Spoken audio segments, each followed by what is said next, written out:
Where's McCullum going to try to hit him? Well, you know. Over the keeper. No, they'll try it once. Tommy Southey again. A super over. Straight down the ground, and they'll just get the one. Smorna's going to be express and get back. Could he be run out? No, he's sharp enough. 2 off 1. It wasn't the best of deliveries, but because White looks to go straight, whenever he gets an opportunity, he looks to hit so straight. The high full toss can be quite hard to get in the middle of the bat on. Had he looked to maybe go square or more to mid-wicket, he might have had a chance there.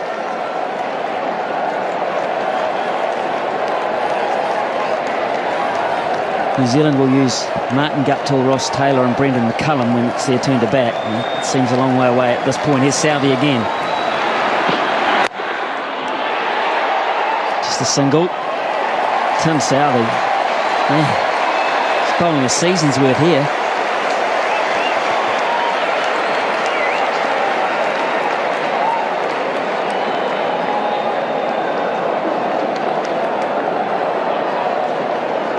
There might be a few people who headed off to try and beat the crowd. They're wondering what all the yelling's about. What are they still doing? People that didn't know about the super over. Especially if you're one of the people that had to queue for half the game to get in. Imagine that, you're walking down the road saying, ha ha, I beat the crowd. I got my car out early. Pick up the paper tomorrow morning. But it's been a great crowd. 26,148. They got their money's worth. Here's Southey again. Warner on strike. Oh, Southey. He doesn't have to throw it. That's fine. It's a genius. How did he stop this, or did you just get in the way? I reckon he could bat too. Maybe they sent him out to bat. He's trapped that. White wanted to get the strike. Warner wasn't prepared to risk it. So he's bowled 3 balls for 3 runs. And Warner has 3 balls to work his magic. Can he do it? That's big. How big? It's going to be caught. It's going to be taken. Not big enough. Nathan McCullum. The most important thing there, it's a dot ball. And Australia only have 1 wicket up their sleeve, but White gets on strike. It was close to his arc, but he toe-ended it. It was just too wide for him to get in the middle of the bat on it, and so it went up. It just floated up. Nathan McCullum, I tell you what, I don't care what the situation is, he does not drop those. He had his head, he was looking to place the ball around the park. He looked like he was cool, calm, and knew what he was doing. He was in form and he was hot. Anyway, that's all academic. Here's White. There's Tim Southey again too. Oh, my word. He runs him out. That would be the end of the innings. He didn't try.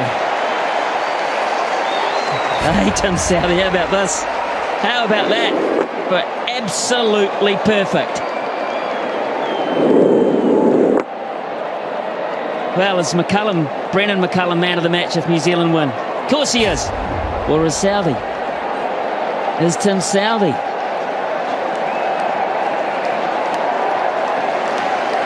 Well, if one super over can do it for you, then maybe he is. 4 overs, none for 44 in regulation, and we're thinking about him as man of the match. Last ball, super over. And that'll only be 1. They'll run again, and mow as well. Hopkins will go, it's hit the batsman. You run the line of the throw, perfectly legal. You can do that, Brad Haddon. Protect the wickets you're running towards. 6 off the over, and they're loving Tim Southey. New Zealand have got a royal opportunity here against Sean Tate to win this match. With the stiff hammy. Who's going to say he hasn't? Here's Tate. 7 to win from 6. Chris Gaffney is having the time of his life. McCullum gets it behind point. It's going to have to scamper. That might have been close. Remember, Australia get 2 wickets, they win. And that might have been really close, Michael Clark. Decided to have a go at it. He knew he had cover. He knew the importance of an early wicket. Oh, it would have been touch and go. That would have been a dead heat. Yeah, Brendan McCullum knew it. So 1 from 1. Good stuff, Sean Tate. Now the strategy, the field placing's probably changed here. The thinking's got to change. Guptill will play. Guptill will look to play down the ground. And maybe go through cover. Oh, that's a shocker. Oh, my goodness. Not even close.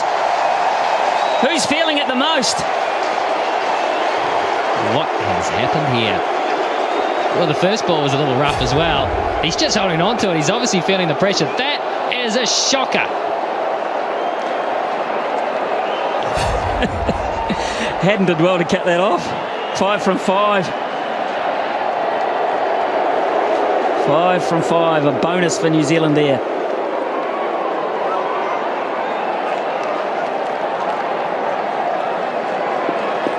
And take the one. They can take a single. They've got McCullum at the other end, chumping at the bit to have another go. Here's Tate. What can he come up with here? That was wideish too. That might have pushed the boundaries. Clark again misses. Another run-out opportunity. And that was a crucial one. That would have been the make-up after the wide, because that would have been a wicket and it also would have been a dot ball. He had time too here, Clark, and he's the type of guy that normally hits.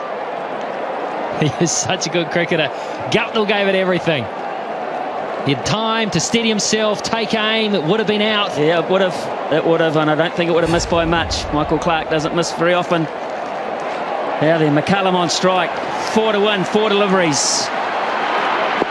Here we go. Gaffney calls it a wide, and they run one as well. McCullum put pressure on by taking the shot on, and Tate has not reacted well to the situation. Well, this ball looked to deflect. Let's have a close look at this, because if he misses it, yeah, I think fair enough. I've seen closer ones than that called. Well, there's no argument from Australia, to be fair. No argument whatsoever. 2 to 1 from 4 balls down. Gets it over the top away. New Zealand have won behind point. It's a ripper from Guptill. Tate couldn't handle it. Too much width, too much pressure. And New Zealand, well, they had it won once. They let it go, and they've won it again. What a day. Who would have thought? Who would have thought that in that situation it would have been the Australians to get it completely wrong, to fold, to buckle under the pressure? New Zealand. Yeah.